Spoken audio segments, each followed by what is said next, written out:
Welcome to REST, which stands for Resiliency and Empowerment Seminar today. I'm Susan Gans, and I'm your host. I am the founder and strategic advisor for Gans Strategic Solutions. We work at the intersection of business and human behavior.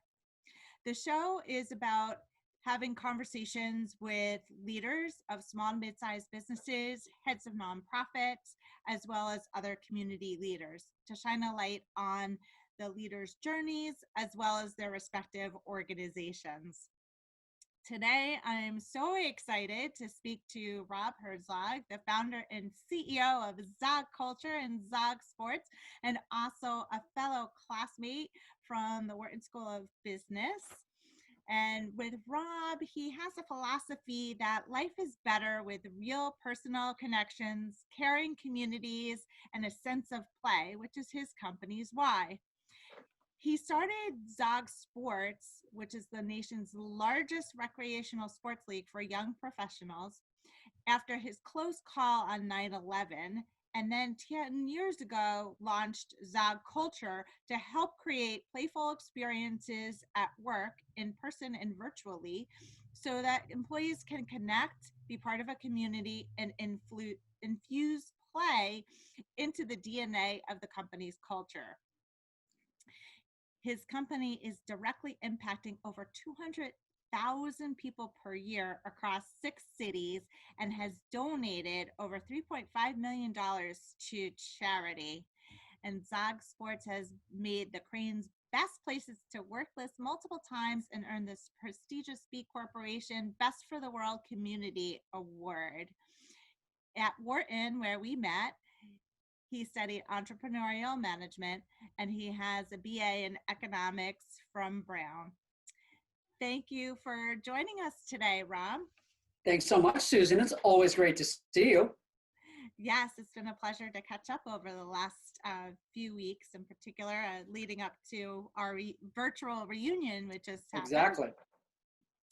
So, Rob, take us back to the earlier days of your career where an entrepreneurial venture might have been a dream and a hope.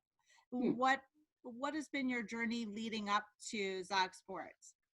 Yeah, it's so funny. I've been thinking about this question a lot recently, and I would say that my initial journey was just to have each job to have one more kind of pro than con than the last job.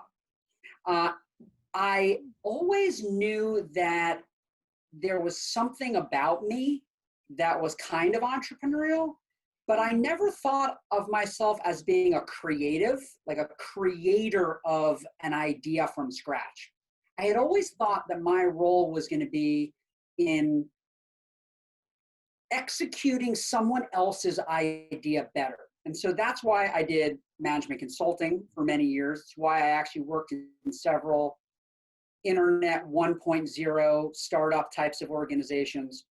And it was only when I had my close call on 9/11 that I actually had my life epiphany that I realized at that moment that I wanted to do something that had always been in my DNA, which was what you just said about connections, community, and play. And then tell us what pushed you to actually do what you wanted to do, because not everybody takes that risk and that chance. You did. Yeah, I mean, it was a confluence of several things. So I had a very close call on September 11th. My office was on the 96th floor of the World Trade Center North Tower. And on September 11th, 2001, I was on my way to work. And I was, 5 minutes late. I was walking, I came out of the subway, I was walking on the street. I was in the plaza. I heard a noise. I looked up, and there was a gaping hole in the side of the building right where my office had been. And no one from my company who was at work already had survived. So 4 months later, I'm literally sitting on a beach, and I have a drink in my hand, and I'm having a woe is me moment, thinking about all the bad things that happened. I closed down this internet company I was helping run, laid off 30 people who reported to me, was unemployed for 4 months, got a job I didn't particularly like, and then 9/11 happened. I'm thinking, well, that's just a terrible year. And I looked at my drink, and Susan, I kid you not, my drink was exactly half full. It was a pina colada, by the way. Oh. And still my favorite drink. And I looked at the drink and I looked up at the sky and I said, okay, I accept your half full challenge. And I said, what were the things that happened this year that had me, that were good? And I said, okay, I met my now wife of 18 years playing co-ed softball. I stopped traveling for work and I realized how much I love, and I started playing rec sports again. And I've forgotten how much I love the camaraderie of being on a team. And then I saw all these people being incredibly altruistic. And I said, well, this whole post 9/11 kumbaya thing is not going to last forever. So what do people want to do? Well, they want to connect with their friends. They want to meet new people. They want to play team sports. They want to be with like-minded people. They want to have a sense of community. And they want to remember that it's okay to have a sense of play in their life, even when life was very serious after 9/11. Yeah.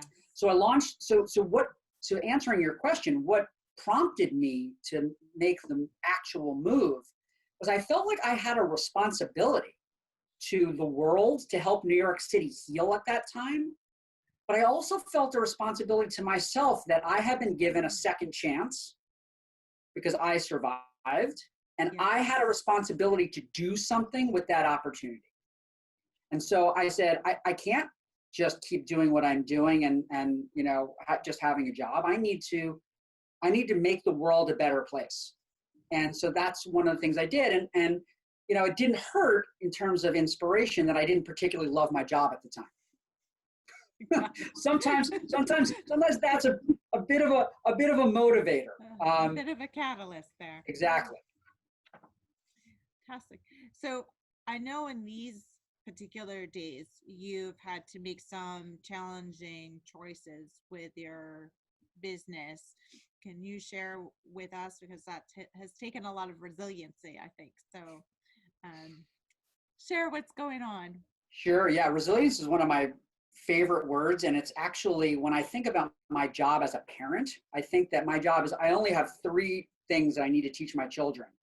They are resourcefulness, how to solve a problem; resiliency, which is how do you actually get up after you've been knocked down; and being a team player, basically getting along well with others. Everything else they're going to learn somewhere else. They'll learn at school or wherever it is, but that's my job. So what's going on right now? So if you had asked me, Susan, is your business really well diversified? And you had asked me that in February or March, early March, I would have said, Susan, we've got 2 separate businesses. We're in 6 cities where we have no part of our business relies on any one facility or clients or sport or location or anything like that. We have backup plans for everything. If we, like, an entire city stopped operating, we would have still been fine. I would have said we're totally diversified. We're doing great. And literally that's what we spent like 18 years doing, right, was building the business and diversifying. Except that 98% of what we do happens to be public gatherings, which is, by the way, kind of my mission in life, is bringing people together. Yeah. And so literally bringing people together. So we are a business that is greatly affected by the COVID-19 pandemic. We have basically temporarily ceased operations. We're in a very good place in order to get from what I call point A to point B. Point A is wherever we are right now. Yes. To point B is the beginnings of a relaunch, right? When can we start doing something? Yeah. We're going to be ready, because the first something is not going to be just reopening the doors and having 100% capacity, right? It may take a very long time before we have corporate events of 100 to 1,000 people, which is what we do. It may take a very long time before people play basketball or soccer or football, because those are contact sports, even though it's no contact, in our leagues. It's if you're going to play decent defense, you should probably be close to the person you're guarding. There may be certain sports like volleyball or kickball or softball or cornhole or pickleball or some sports that maybe we'll be able to launch with sooner rather than later. And we're going to be ready for that. We're going to be ready to launch. But it's been really hard being, a crisis CEO, right? Where we're solving really three problems, right? One of them I just told you is, how do we get from point A to point B? Yes.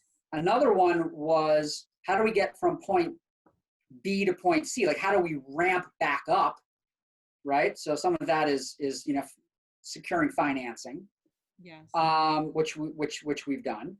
And then the other part is, how do you communicate with an incredibly dedicated group of people who has basically said, I believe, Rob Herzog, I believe in your company and your why. I believe in real personal connections, caring community, and sense of play. And this is what I want to do with my life, is work with you. And I basically have to tell them, I don't know when we're going to relaunch, and I don't know that we're going to have a job for you coming back. And so everybody's further. So really tough, really Absolutely. tough. And by the way, the longer it goes on, the harder the conversation is, because we may, we're starting to identify some people where we're saying, like, we don't anticipate that there will be a job for you in the next 12 to 18 months. You need to find another job. Yes. And, these are even some people who've been with me for over 10 years. And those conversations are so difficult. Because if it wasn't for this situation being thrust upon us, these decisions probably would have never happened. Yes. How do you prepare mentally for a conversation like that?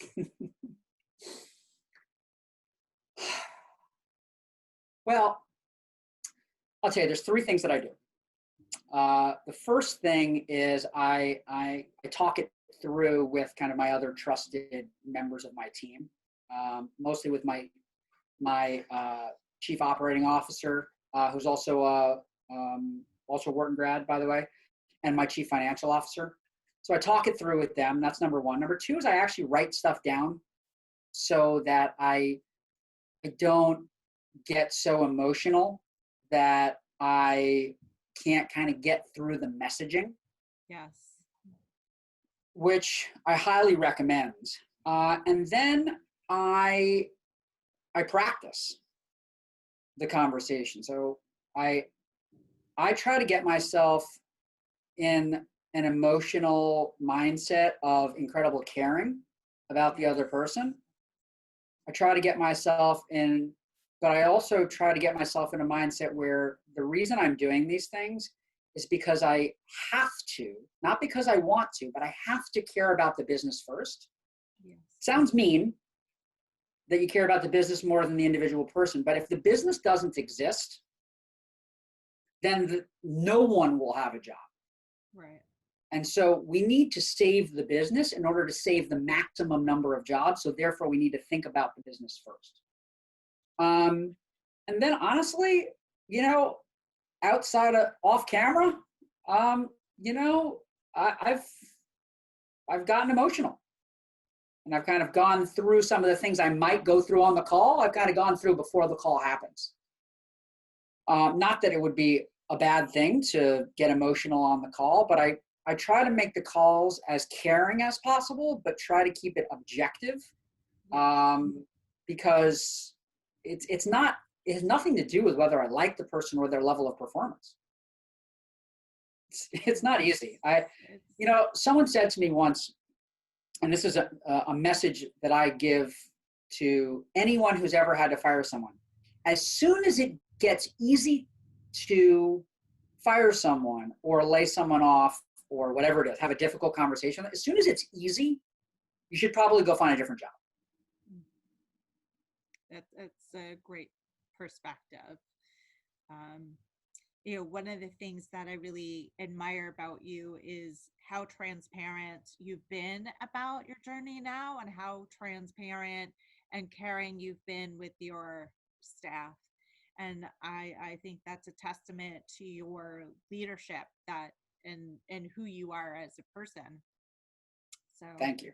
Yeah, I've certainly tried very hard. The first week that the last week that anyone was in an office, which was the week ending March 13th. yes.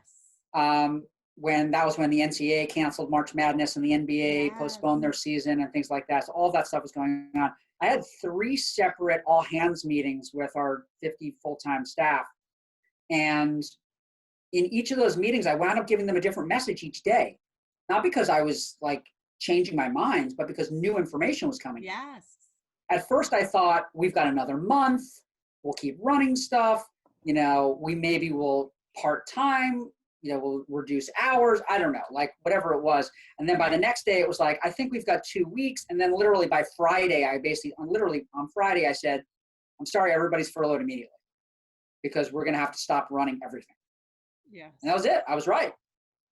And by the way, that decision helped put us in a cash position where we believe we will be able to weather the storm.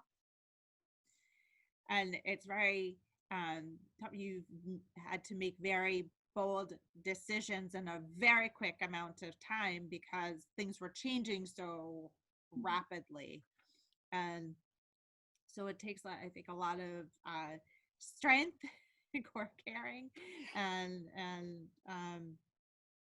some mental toughness to get through it. And now you're going through the next stages of the journey and forging into the future. Yeah, I've been sending a weekly email as well to everybody, giving them updates. And I was thinking about kind of posting like the substance, not the whole email, but the substance kind of on LinkedIn. It's like putting out like, week 1 through week 9 through week 10. Just what am I communicating? The journey of crisis communications. Of how do you talk to your team? So I've been doing that. We've been having periodic, all hands Zoom calls where we've worked with, where we've explained what's going on to people. So we're doing those on a periodic basis to continue to share information. Absolutely. So this also brings me to a question about empowerment. So how have you been empowering the staff who are now the trusted advisors who are helping you to move forward through this crisis journey? How are you empowering them, and how are you empowering yourself to like show up in a good mental state of mind to face each new challenge? Let me talk about them first, because I want to think about the answer about me. How am I empowering myself? But I have an answer for that. So what I do with my team is there is a concept that is integrated into what I'll call our operating system at work. There's a concept called the ladder of control. And the ladder of control, basically what it means is you want to basically move people up the ladder from tell me what to do all the way up to the top, which is them saying to you, let me tell you what I've been doing. Okay? So the ladder of control requires 2 things. It requires competency in your job, right? So you need to know how to do it. Yes. And it requires appropriate expectation, right? So like, what do we want to get out of these decisions, right? So my job, so all the people we're talking about right now are fully competent. So there's no training involved. Right. And then my job is I need to give them the intent. And if I give them the intent, then they can actually make the decision. So that I am empowering them to make the decisions. And my goal in my whole organization is to drive decision-making down to the right level. And there's almost no decision that I should be making.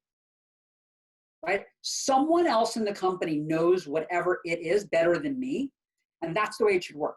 So my job is intent, training, and hiring, coaching, and hiring amazing people. That's my job, like the strategic direction of the organization and the intent. And if I do that, then people can then make decisions on their own, and the decisions that they make and the actions that they take will 95% of the chance be the same as what I would, and then 5% of the time it'll be better than what I would have done. So that's the people. Now, how am I empowering myself? So I have some personal core values. And one of my personal core values is to be a person of action. And in 10 years of doing meditation, I have learned that you can only control what you can control. There's two things you can control. You can control what you do, and you can control how you react to things that happen. So I am empowering myself by trying very hard to remember those things. Yes. Trying very hard, and it's not easy, to remember that I cannot control any of the things that are going on right now. Yes. And to remember that I control how I react to news, bad news or something like that. And trying to empower myself to be a person of action so that I actually control what are the things that I actually am going to do and get done each day. Right. So for example, you know this, I've been in the process of developing a CEO coaching practice. Yes. And so I already have clients, which is awesome. Wow. I am in the process of, the final steps of actually putting up the website for it. And so what have I been doing is I've had, 50 plus conversations, informational conversations over the past couple of weeks in continuing to develop the practice. And those are things I can control. Yes. And so I'm empowering myself to say, do the things that I can control. Right. And that's so important. It is very, very powerful. You definitely are a person of action. I've seen that, right? And then pieces is reminding people, and I've been talking about this a lot, about they can control their thoughts, they can control what they eat, they can control how they exercise if they want to, they can control what they read, and all the things to take care of their mind, body, soul, and how they decide they want to show up even in this pandemic. Right. That's another thing that they can control. So totally appreciate that. So in closing, a couple of last questions, and that is, the first is, how would you like people to remember this conversation? What would you like them to take away from this conversation today? Yeah, thank you for asking.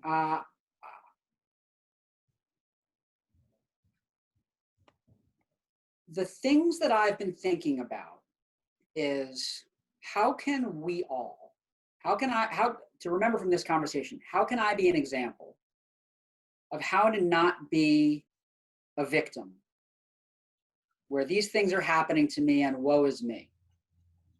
How can I be an example of that you do have control over some things, and how can you actually do things that are actually going to make a difference, but gradually, right? Nothing's going to happen overnight. There's no quick fix, right? For someone who's listening to this, is in a financial position, you're not going to solve it overnight. For someone has an employment change, right? It's not going to solve it overnight, but there are things you can do every day to actually move forward. And then the other thing I would say I want people to remember is that you're not in this alone. right? Whatever it is, whatever position you're in, whether it's, having advisors, whether it's having colleagues at your company, whether it's your family members, your friends, you're not in this alone.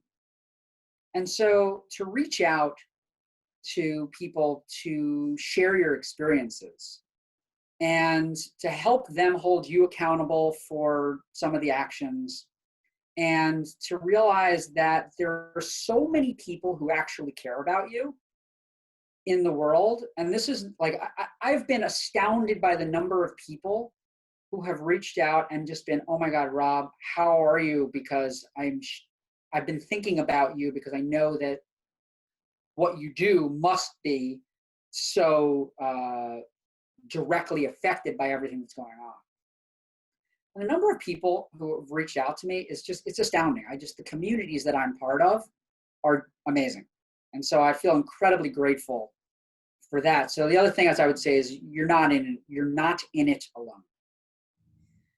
And thank you for saying that. And something that really resonated with me is not to be afraid to reach out and to know that there are various communities that people can seek support from.